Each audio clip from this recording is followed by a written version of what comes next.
Hey there, Scorpio, Sun, Moon, and Rising. It's time to have a look and see what is going on when it comes to your monthly astrological forecast for April 2024.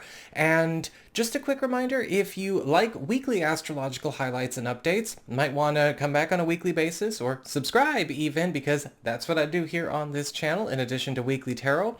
And if you are watching this before the end of March 2024, I've got a sale going on right now, my 2-week equinox sale, 20% off 1-hour readings with me. And so if you're interested in checking that out, go on ahead to my website, integrativemysticism.com, and schedule yourself a session.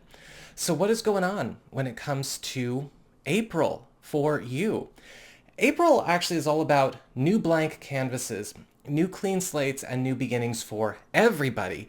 But for you, it's primarily focused on your professional and business status, how you work, how you're compensated, your reputation, and who you are working with and for. And that is because we have just got a major cluster going on in your 6th house of work, reputation, and your schedule, communities that you serve with, and the communities that you serve, Aries. We've got a solar eclipse new moon here on the 8th. The sun is here at the start of the month. We've got Mercury turning retrograde here at the start of the month. And Venus will be in this part of your chart as of the 5th. So where the hell do we start with this? Well, let's start with that solar eclipse new moon in Aries itself, because this is the one that's going to last longer in its influence than just April. A solar eclipse new moon is a new moon, which is all about new beginnings, fresh starts, and new commitments. But a solar eclipse is creating a 3-month story here, and something that's actually going to be treating you very, very well. This is going to be starting you on a bit of a journey. That word has been played out, but let's just say it, between April 8th and July 8th, where you are getting maneuvered into a much more prosperous position in your business community, your professional community, and your community at large. With a solar eclipse, this may be something that requires you to rearrange the way you run other corners of your world, however, because this is going to likely be a sizable shift. This could be something that gets underway in April, especially when it relates to office matters or maybe the business climate around you, or this is something that we kind of get started with in April and we move into it in stages between April and early July.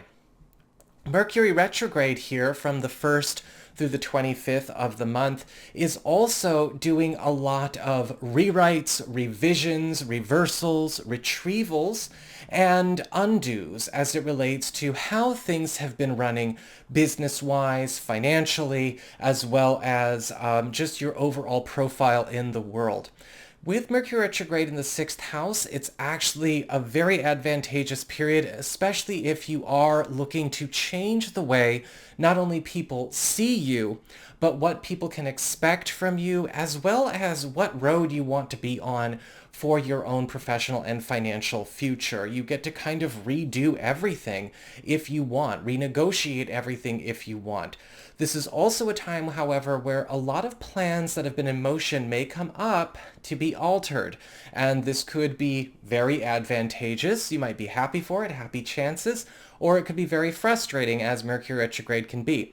When it comes to contracts and, big agreements and whatnot, you might know the drill already.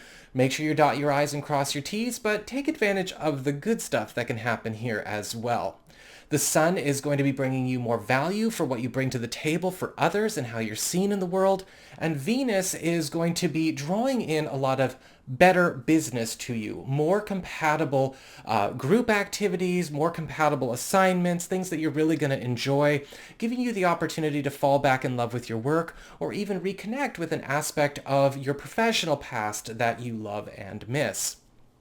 We have Mars in Pisces all month long, all the way up until the 30th. And this is your 5th house of romance, creativity, recreation, your relationships with your kids, as well as any personal enterprises that you have. Now, with Mars in the 5th house, this is a time where a lot of big problem solvers are coming in to this part of your world, especially when it comes to eliminating pervasive challenges that have existed in your personal life, whether these are things that you've been struggling with a partner, with one of your children, or for those of you that are maybe looking for new love, or you are looking to maybe make a big stride with a personal creative project or enterprise. This is also a time where problem solvers are coming in. However, because Mars is a very aggressive and intense planet, it can also bring out necessary conflicts, things that we have to go through in order to break down barriers, whether these are barriers of trust, barriers of intimacy, or just roadblocks to mutual goals that we may have with a partner or with our kids or a professional ally. However, this is also a time where a lot of blocks that may be in the way of those of you who are single or are looking for a new romantic relationship are going to have those blocks removed as well. So as always with Mars, we got to take the good and the tough all at once. We have Venus and the Sun moving into Taurus at the back end of the month. So this is your 7th house of partnerships, closest one-on-one connections, boyfriend, girlfriend, BFF, business partner, husband, wife, roommate, all the people you have your most, closest one-on-one involvements and arrangements with. And with Venus here, technically it's more of a May energy because she's going in there on the 29th. This is a time where you're getting ready to go into a bit of a honeymoon phase in your love life. Now, for those of you who are coupled or are married, we might just bring in another honeymoon phase just to, bring more romance, bring more affection, generosity, and, a bit more depth into our relationship, a bit more fun. And for those of you who are single or available to new people, might be the honeymoon phase of a new relationship. The Sun here is also bringing in an opportunity to strengthen the platonic connections in all of your closest one-on-one relationships, becoming better friends with your romantic partners, better friends with your business partners and business allies, or better friends with your friends. The Sun is all about attention, enhancement, support, and growth, but also lightness and levity, right? So bringing in more play, bringing in more of that recreation so that, we can also let our hair down with each other and even bring back some wholesome simplicity where things maybe have gotten a bit too busy or too serious or too heavy. That's what the back end of this month and May is going to be all about for you. And finally, we also have a full moon in your sign on the 23rd of the month, which is opening up a 2-week window period that you are going to be able to make some serious purges with. A full moon in our sign is our once a year purge moon.